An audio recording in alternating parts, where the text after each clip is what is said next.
Hey, I wanted to let you know that the Loma Linda Institute of Worship is offering a worship leadership certificate to help leaders and pastors take their congregation's worship experience to the next level. This August 9th through 12th event will include presenters like Randy Roberts, Adriana Pereira, Nicholas Zork, Wayne Buckner, Richard Hickam, and more. And it will also provide the opportunity to perform on stage with Steve Green and the Heritage Singers. So come sing, pray, write new music, share testimonies and resources, and grow together with like-minded worship leaders from across the world. All Adventist History Project podcast listeners will get 10% off when you use the promo code HISTORY at checkout. So head on over to lliw.net to register. And Jesus himself said that he did not come to do away with the law.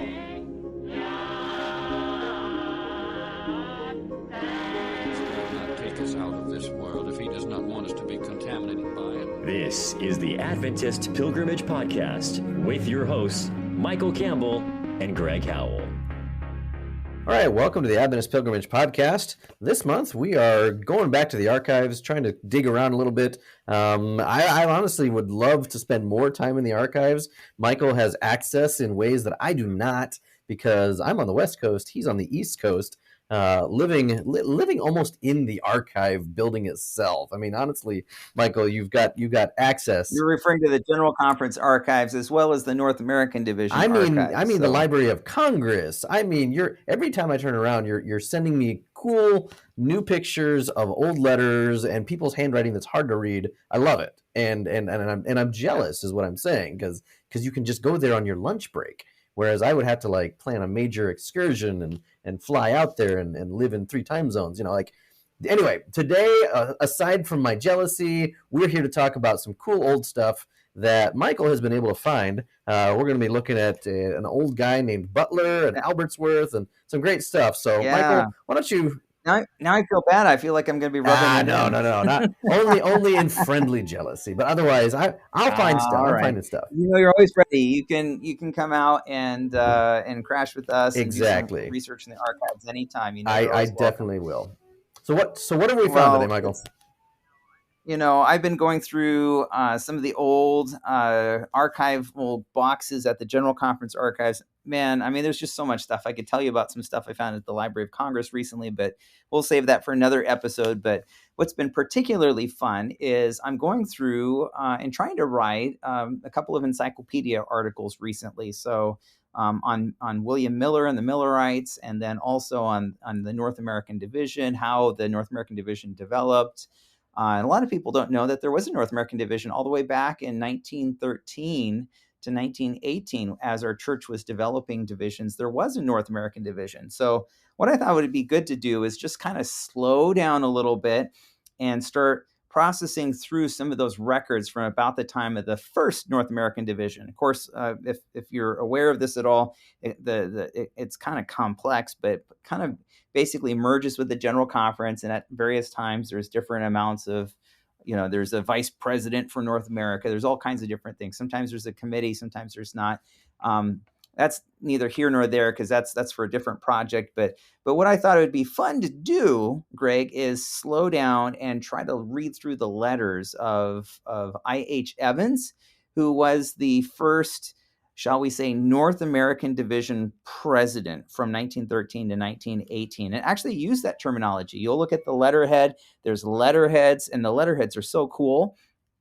Sometimes you'll find pictures and all kinds of stuff. They were very creative, and so half the fun is just looking at these letterheads.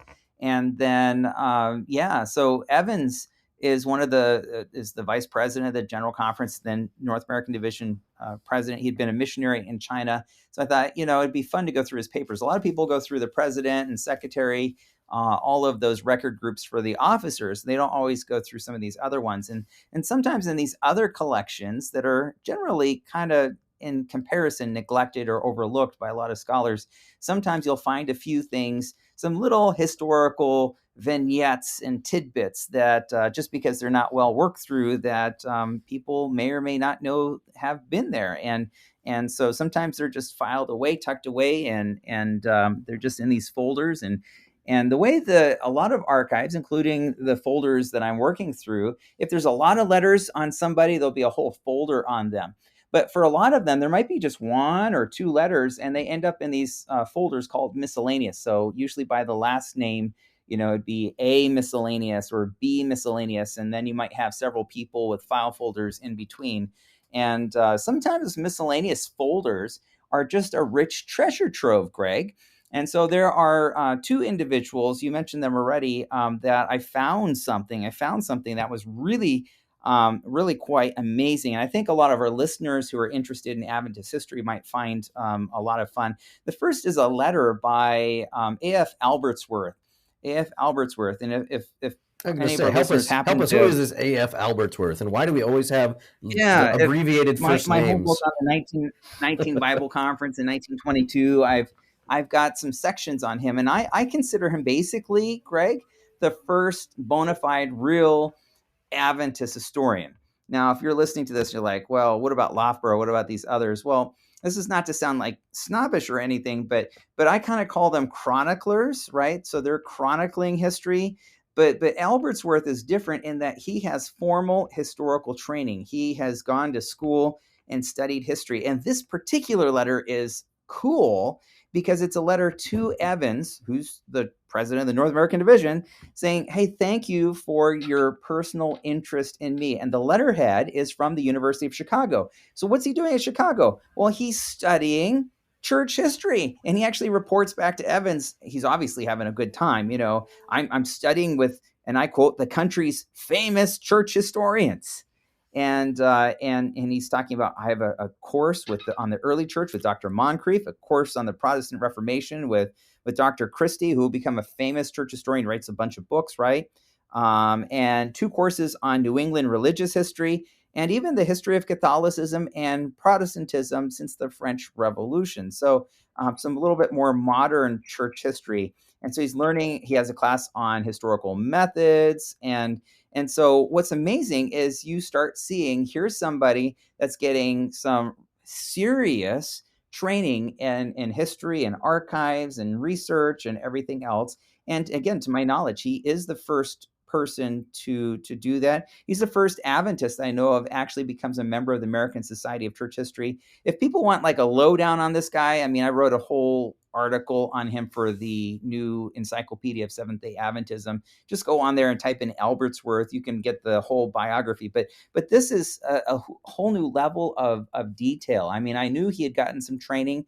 I didn't know exactly where. Now we actually have some courses. And at the end, he kind of thanks them and thank you for your kindness. And thank you for encouraging the school, the church, which is Washington Missionary College. Obviously, Evans would have been on the board of trustees and very influential.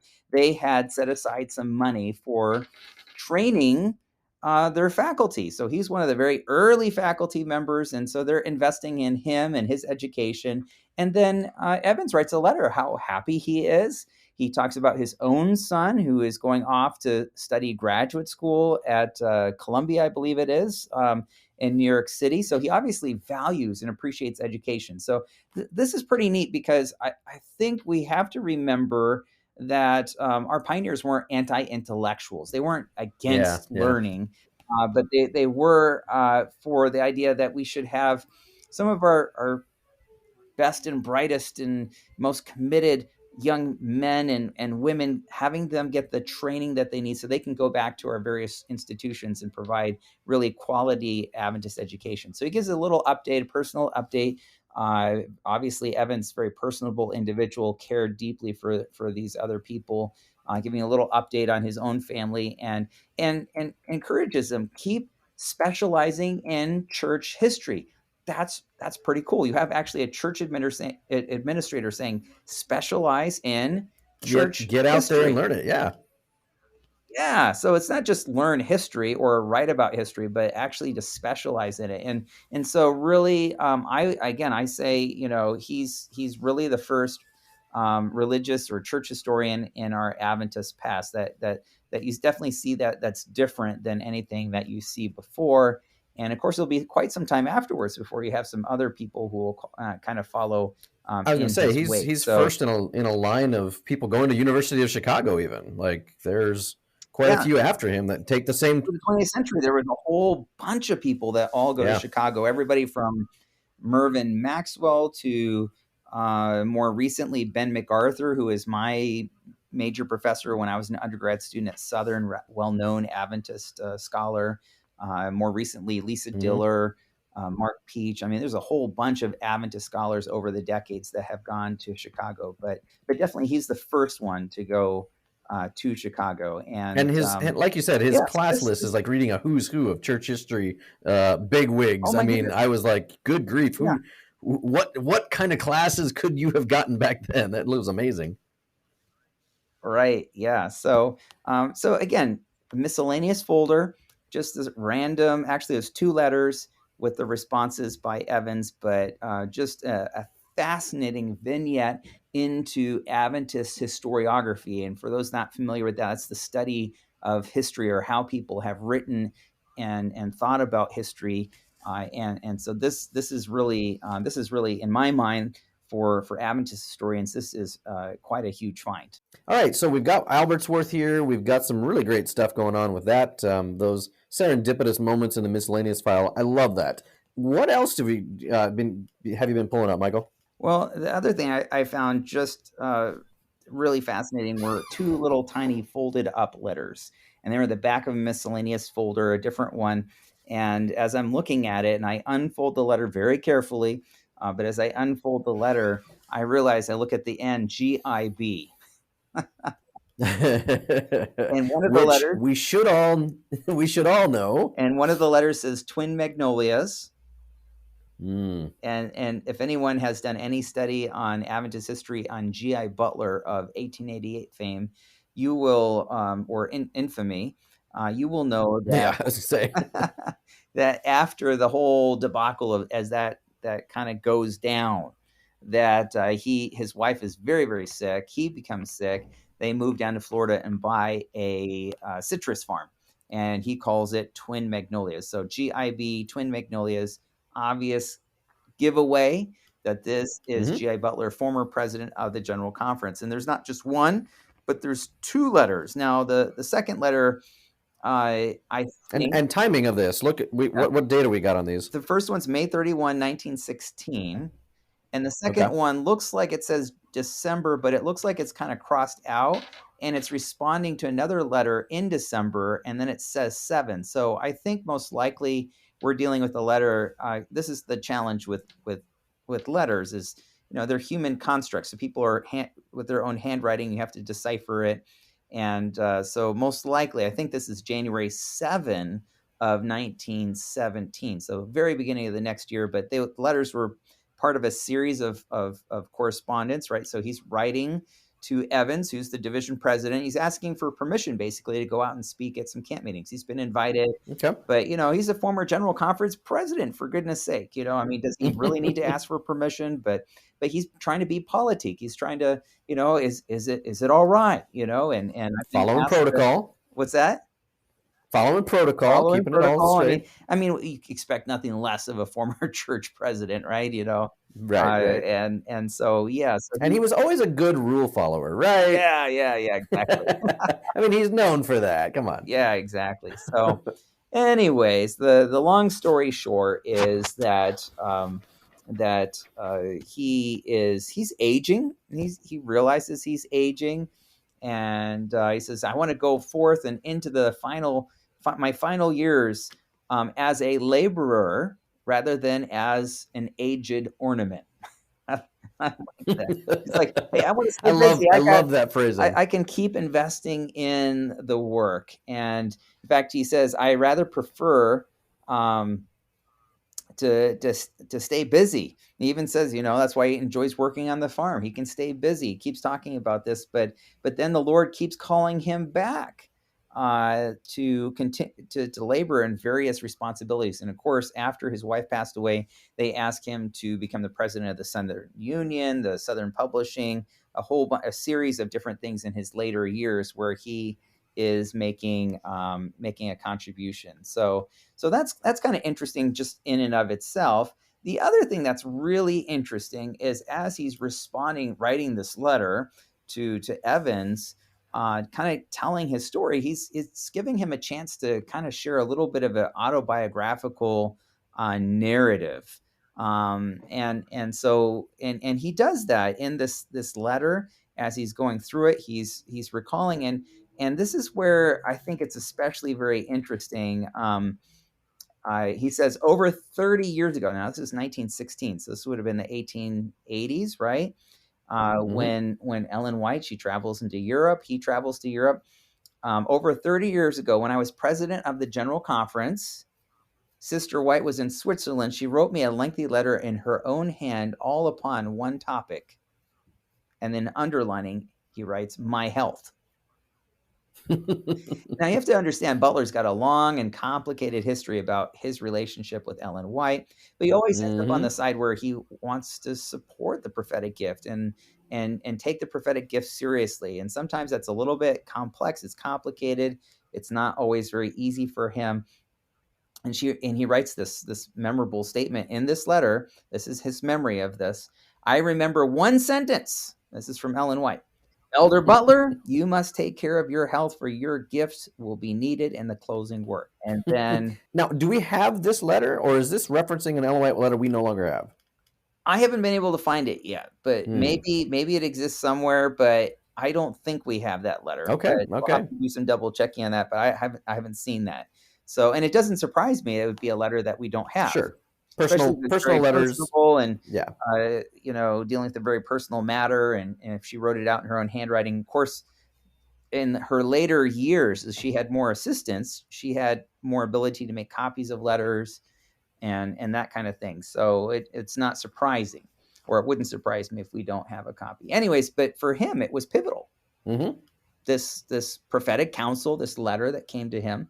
And he said that sentence greatly added to my perplexity, and what it really meant, I didn't know. And I'm quoting this letter here. To be sure, my health did break down, and I closed my office as president of the General Conference with nervous prostration, greatly to the regret of many of my leading brethren. In fact, he goes on to give some of the experience here, and he's now referring to the 1888 General Conference session, right? He doesn't attend it because his health is broken down, right? He's not able to actually be there. The nominating committee of the General Conference, three noble men of the truth, Jerome Fargo, he would have been Michigan Conference president at one point, J.B. Goodrich of Maine, some of my very best friends, all highly respected for faithfulness and good sense, wrote me from the famous Minneapolis meeting. I was not present at, and he underscores that meeting, but underlining again, broke down with nervous prostration, with my temperature from 102 to 105 degrees. So he's got a terrible fever. Who knows? Maybe he has malaria. It's hard to know, hard to prescribe things after that length of time, but he remembers that he's deathly sick as far as he's concerned. He says he's got a fever of 102 to 105 for a month to 6 weeks, and just able to barely crawl out a letter. And it says, they wrote me 3 times, urging me to consent to take the office again. That's president of the General Conference, right? I replied to each letter, it is no use. And then he says, I was so broken down that Olson was finally chosen. Now, I find that very interesting, right? I mean, this is his personal anecdote of remembering how 1888 happened, right? So obviously there's a lot of drama, and, there's whole message of righteousness by faith, a more Christ-centered emphasis and stuff like that. But what I find very interesting, and as soon as I found these, by the way, I sent these off to Denis Fortin, respected, beloved scholar, friend, Adventist historian, and he's in the final throes of a new biography on G.I. Butler. By the way, I've chatted with him, and I think some point later this year, as it's getting closer to the release of his biography when that comes out, at some point, I've asked him to jump on our podcast with us and give us that first sneak preview. So knowing he has a biography in the works, I sent this off to him right away. He's like, oh my goodness. He was just so excited, right? And so I hope I represented that rightly, but I could definitely tell the enthusiasm right away. He was, if you're working it's at an Butler, original letter, yeah. and you get some letters about that give a little bit of detail on such a crucial part of that person's life, right? Right. Well, the thing that's amazing is that church leaders, as I understand it, wasn't very clear before, because the traditional historiographical narrative is Butler and Uriah Smith were the old church administrators that were stodgy, that were just hindering the work, and so Ellen White and others just basically wanted to get them out of leadership because they were the problem, right? And so, and then Jones and Wagner go and take their message to the people and everything else, and so on. But this actually gives a very different perspective. Now, realizing that, of course, this is Butler's memory and everything else, but it's what's clear is that the church leaders and the General Conference is voting, saying, "Hey, we want you to continue." So even whatever the theological issues and stakes that were at stake through that whole Minneapolis meeting, Ellen White and the rest of the church leaders there, obviously they vote and ask him to continue serving. And again, not just once, not twice, but 3 times. And I think that says something about Ellen White's leadership, because the whole rest of the letter is before, during, and after. Ellen White is a strong supporter of Butler. Yeah. She sees hope in him. She has confidence in his leadership. And what I like about Ellen White is she can disagree with other church leaders and not be like, "Oh, I don't like you, so I'm going to push you out of office." Yeah. That was not who Ellen White was.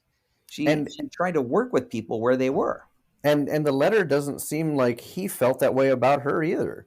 No, if the narrative was really she pushed him out, you would think he'd be upset at her still, but he's clearly, in this letter anyway, talking about her positively, saying he believes clearly her prophetic voice. Yeah. I mean, it's as positive of an Ellen White letter as I've ever read on a Butler side. After his recovery from his health in the 1890s, after he recovers, and his wife, who is basically an invalid, he had to care for full time after she tragically passes away, what does he do? It's Ellen White pushing and nudging him back into church leadership, because she obviously sees the talent and his potential and his contributions to the cause as a church leader, administrator.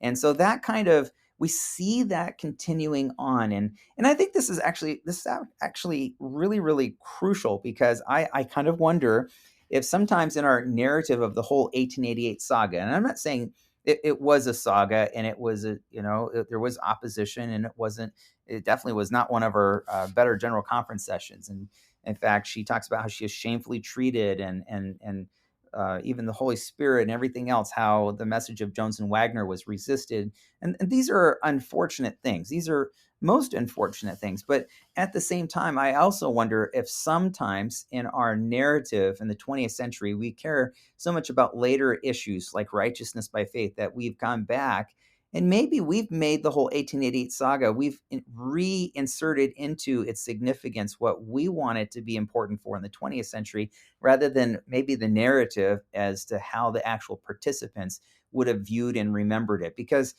the admonishment that Butler's most concerned about and was most shocked about was his own health. Like, hey, you're a valuable part of this cause, and you need to take better care of yourself and better care of your health. And Butler's like, "Oh, well, I think I'm fine. Thanks very much." And of course, he doesn't heed the prophetic warning and suffers the consequences. His health does break down, and he sees that as the central narrative, central issue through which all of this, the window through which he understands and interprets the whole Minneapolis 1888 saga. And again, I'm not saying that all the theological issues weren't important. They were, although obviously Butler wasn't there himself, but it's a huge, huge little historical detail that there were these 3 big asks by church leaders saying, "Hey, we still need you. We want you to continue in leadership." And clearly, Ellen White is a consistent supporter of Butler, even though she realized he has his flaws. And again, I really admire that about Ellen White. As you look at her life, as you look at how the church developed over time, that Ellen White wasn't like, "Oh, I disagree with you, so man, I'm going to take you out." Or, "I saw a vision and I saw that you're making some mistakes. Well, she didn't view her role as a prophetic voice of Adventism as kind of if you listen to me and obey what I write and warn you, then you will then suddenly be good, and you'll have positions of power or influence in the church. Actually, quite the opposite. Ellen White seems to take a very humble approach, and yeah, there's problems, and church leaders have problems, but she's working with them where they're at. And again, we just see this whole pattern of how Ellen White works, and I love that. And of course, the shocking part was her counsels to him about his health. And so I think that's really it's important. It's important to understand. And again, it doesn't completely rewrite the whole narrative of 1888, but we do have a little bit more of a historical detail, nuance, a little bit of maybe flavor or texture, we might say, that helps us to just better see a little bit of how the whole 1888 thing goes down. Nice. Can I point out, this was something that stood out to me in the letter, and I'd love to hear your feedback on this. Yeah. I noticed at the beginning of his letter, at least the one from, May 1916, he was mentioning going to all these camp meetings and stuff, and he said something, which I thought was interesting. He's 80 years old, 83 or 81, something like that. Yeah. And he said to Erwin, he's like, I don't really know if I should be going to some of these camp meetings. I'm going to go because, I've been doing these for years, but he's like, I was never cut out for just showing up to be the ornament, like he mentioned there, right? He says he takes these calls in his old age, but I'm not sure that I should be going. And he kind of even mentions here, he's like, I didn't feel any great impression of duty. I didn't have any real spiritual blessing, and no show of divine help. What I hear him kind of saying is, I'm too old for this. I don't have any real burden to push, and I don't feel like God's giving me a message per se, but I'll do it anyway. Yeah. And I hear that at the very beginning of the letter, but then what's interesting is that in Ellen White's admonition about his health, he really focused in on, you will have something to offer in your old age. Right? Like, that's the thing. She's like, you need your health because you're going to be called on when you're older to come back into the work. And it's kind of seeming like this juxtaposition where he's holding on to that letter from her saying, you still have a purpose, but he's saying, I kind of doubt it because I don't really have anything to say here. What do you hear in him kind of wrestling with here? Well, this is the challenge, is that generation of church leaders are fading off the scene, right? And so I think what he's wanting to know from Evans, do you still find my contributions valuable? And probably the reason he's asking, I'm sure he didn't know this because this was in a private letter to another church leader, but Evans is writing to somebody else. And this is part of the fun. He's actually writing to a confidant, a close friend of his. And he's talking about the last fall council. That's why just reading these little bit of letters, autumn councils. They're autumn great. councils, the color and texture.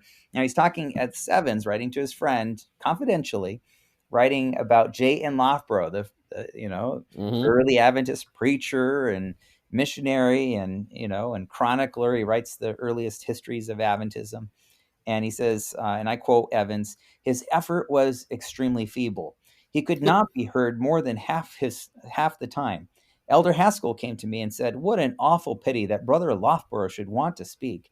I thank the Lord that he has given me sense enough to know when I should speak and when I should not. It seems a pity that the elder cannot understand that he is beyond the age of usefulness. I think when I get old like that I will have sense enough to retire. Ouch. Ouch. It's painful. Right? Yeah, they're like, he's just embarrassing himself and nobody's willing to actually tell him, like, hey, brother, it's time for you to kind of sit down and just listen. And you've kind of... So I think with that letter, you can just imagine Evans, he's the division president. I mean, he's the man at the time. He's the head of the work in North America. So, and so there's obviously a little bit, some of the old timers, they really need to just kind of step aside. It's time. And their usefulness is gone. Time to retire. And so I'm sure that's in the back of Butler's mind. Maybe he even heard, or maybe he might have, maybe he was there, I don't know. And so he kind of knows, well, And so I think he's probably genuinely asking, like, hey, if you want my services, let me know. And if you don't, I'll just keep working on my little citrus farm in Florida and I'll be happy. But he's hoping. I hear hope in this, There is a because bit of hope, right? he keeps holding on to that Ellen White quote, "Your gift will be needed in the closing work." Like, he's hoping he's more than a citrus farmer, but he's not sure. Right. I don't know, And so he's asking, and of course Evans does reply and encourages him to go out. And so obviously Evans still appreciates and understands that Butler still has the indefatigable Butler still has some energy and usefulness for the work of the church at that time. The second letter obviously is a little bit later. It's also later because it's a little bit, the timing would be right for the beginning of 1917 or late 1916, because that's when they're discussing the need for a new clinic for medical students and nurses to get practical training, not just theoretical training, because the College of Medical Evangelists, what today we call Loma Linda, was and still is in the Inland Empire of California, but there's hardly enough people there for them to be able to do their clinical training. And so they got really docked by the Medical Accreditation Association at the time, which was closing a lot of kind of medical schools that couldn't raise their standards. So they realized to keep going, they needed to have medical clinical training. And the best way to do that would be to have such a clinic in much closer to Los Angeles. So they're doing some aggressive fundraising for a hospital, even though funds were really tight. And Evans, he was a policy man. He's like, we don't do anything unless we have the money raised. That's the policy. We're avoiding debt. We have too much debt already. So we just keep in mind, this is the early bit of World War I. So these were hard times, it was 1916 times. Yeah.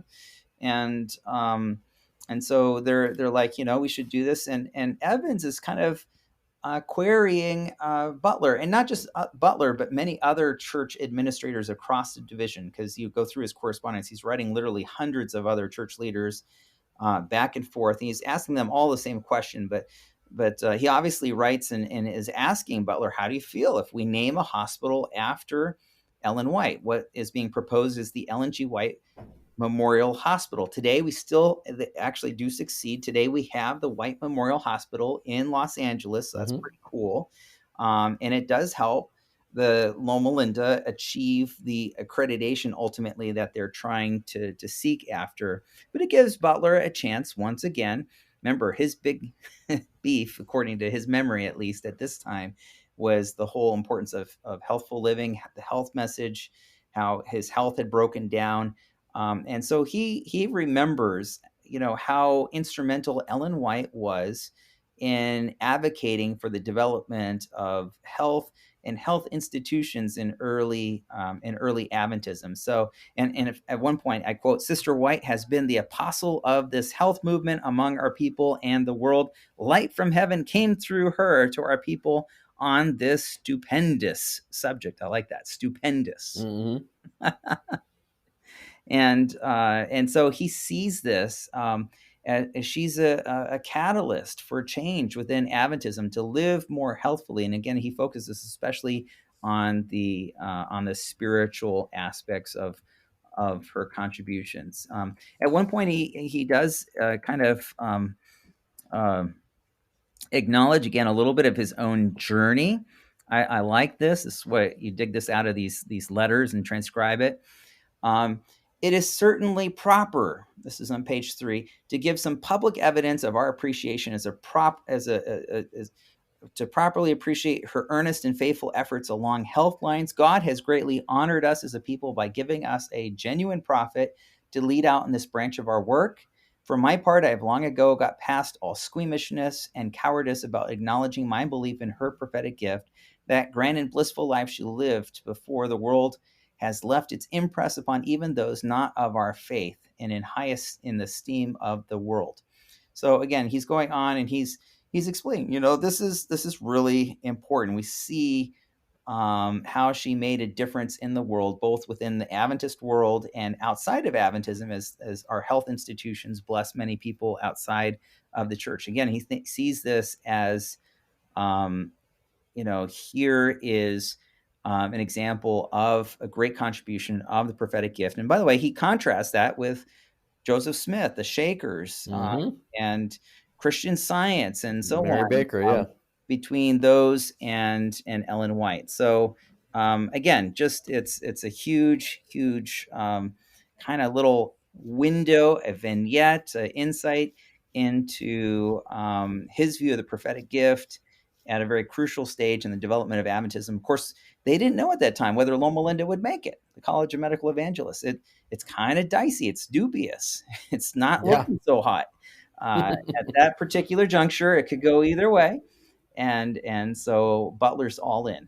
Butler is all in, says we need this clinic, and he thinks it's just a stupendous idea to affirm their appreciation. Now that Ellen White has passed away in 1915, she just died not that long ago. What a great way to honor her memory through an actual medical work that will help Loma Linda survive and thrive, and also continue blessing people through health and healing and wholeness. And again, remains one of our major Adventist medical centers in North America, continues to exist. I was just out there a couple of weeks ago, just popped in because I wanted to kind of just look through the lobby at some historic items that are on display there. And it's really, really cool to be able to kind of just see that and think of this letter that I was able to just recently discover a few weeks ago. Yeah, his vision has worked out, right? You can tell he jumped on the right horse for this one. Now, Michael, going through all these things, seeing these letters that kind of pop up and have been restored to at least the consciousness of Adventist historians, I can't help but think, looking at our own time, we've got a lot of letters out there, stuff that's going to slowly crop up over time, and we don't have always the means with which to get to some of these things, or even in the manpower. I keep looking at this from a couple of different angles, and I keep thinking, how much are we losing? Because we have a paper age that we can still go through in these archives. The papers will still be there, hopefully. But most of our church's documentation these days is what? Digital. Yeah, absolutely.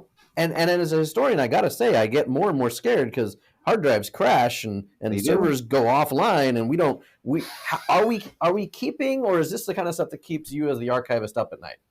It does keep me up at night, Greg. I'm glad you asked that, because that's the kind of thing that I'm actually talking about and worried about, right? Because, what happens when people retire and they take their hard drive with them, or they whatever, and so we've been talking about strategies about doing this, and there's always the letter of the law and then the spirit. How do we? And the spirit is how do we, in good faith, do our very best, both to fulfill our legal obligations, because as organizations we have to keep all of our legal records, but even more than the legal obligations, just to make sure that we really do preserve, because if time lasts, that people want to kind of come back and say, hey, there was a Greg Howell and Michael Campbell. Were they even Adventist historians? Would there be anything that would clue anybody in that we were kind of into that and 2023, right? And I don't know if there's anything on paper that would say we are. On paper, right? Other than books that we write, maybe. Yeah, right, Greg. So that's the question. And so we are asking those questions. We have ongoing discussions. In fact, I'm working on our retention schedule for the North American division, and how do we encourage all of our organizations across the division to make sure that they're doing their part in helping to preserve those records. And by the way, if someone's listening and says, hey, you know what? I've got a box up in the attic of old diaries or letters or whatever, reach out to Greg or myself, or we love stuff like that, right? I mean, in fact, that kind of gets us excited at, and that's part of one of the most fun parts of my job is someone calls and says, hey, I have this stuff. What should I do with it? And I just had that happen last Sabbath, actually. A guy in our Sabbath school class asked me, he used to be, I'm not sure, I think he worked at the publishing house up at Canadian Union University. In Oshawa. Back in CU days, CU days, right? Canadian Union College. Sure. And he said they're getting rid of a bunch of the stuff, and he wondered if I'd be interested in the bound collected copies of the youth instructor that he's got up there. And I was like, totally, I mean, people come up to us like that, and that's the moments where we're excited to be like, what's going to come in the door? Who knows? Absolutely. So, and who knows, future episodes we can highlight and feature. I mean, there's a new book by David Trim. Super excited about that and the early development of Adventism. And again, I mentioned Dr. Fortin, working on a new biography of Butler. Several really great new resources that are coming out ongoing. And so we want to keep highlighting those kinds of things and keep highlighting new discoveries from the archives. And who knows, maybe someone's listening to something that they'll share with us that could be featured on a future episode. But that's the joy of Adventist history, is there's just so much out there that is waiting to be discovered and to be able to work on together. It makes the whole field of Adventist historiography there's a lot of work to do. And so I encourage our listeners, reach out, preserve the things that are in your sphere of influence that you can. Maybe it's at your local church or your school. Maybe it's from your family. Maybe it's doing an oral history with a missionary that might be retired in your community. All of those are kinds of examples of things you can do to help preserve and promote our Adventist past. Nice. Well, Michael, thank you for this window into the archives. A lot of people think it's just boring old dusty stuff, and maybe some of it is, but there's always those nuggets of amazingness that just crop up. But by the way, Greg, before we're done, I want to make sure a covenant that if I ever get too feeble to speak, I don't want anyone saying like Elder Haskell did about Jane Loughborough, he is beyond his usefulness, beyond the age of usefulness, and that he should have the good sense of retiring. I want you to be my accountability partner. I pray and hope, and it's going to be soon, so we don't have to worry about this. But if I ever get past the point of usefulness, Greg, will you be that person to just tell me? I'll do it, man. All right. I'll be like, Michael, it's time to sit down. Go and spend some time reading. You've earned it. Just go by. Great. Well, everybody, thank you for listening to this month's Adventist Pilgrimage Podcast. As always, we love it that you're interested enough to take some time and let us into your brains. But we just have a great time here with this one. So next month, we hopefully are going to have some new stuff, possibly a new interview, but I won't spoil any surprises on that one. Thanks again for listening. Have a great day. And Jesus himself said that he did not come to do away with the law. He will not take us out of this world if he does not want us to be contaminated by it. Before we get into today's episode, I have a simple question. How many people actually open the emails your church sends out? Do you even know? Our friends at Rethinking Evangelism have set up the definitive guide to church email outreach, and they're offering it to you for free. Email is about more than just spamming your announcements. When it's done right, it's about building relationships. And for that, you need a strategy. The definitive guide to church email outreach is 60 pages of strategy as well as practical tips based on Rethinking Evangelism's extensive experience helping churches communicate effectively. Rethinking Evangelism has helped organizations send millions of emails, and they've studied all the data. This guide is about helping your church send more effective emails so that your community knows about all of the awesome things your church is doing. So, if you'd like to get the definitive guide to church email outreach from Rethinking Evangelism, head to rethinkingevangelism.co/email.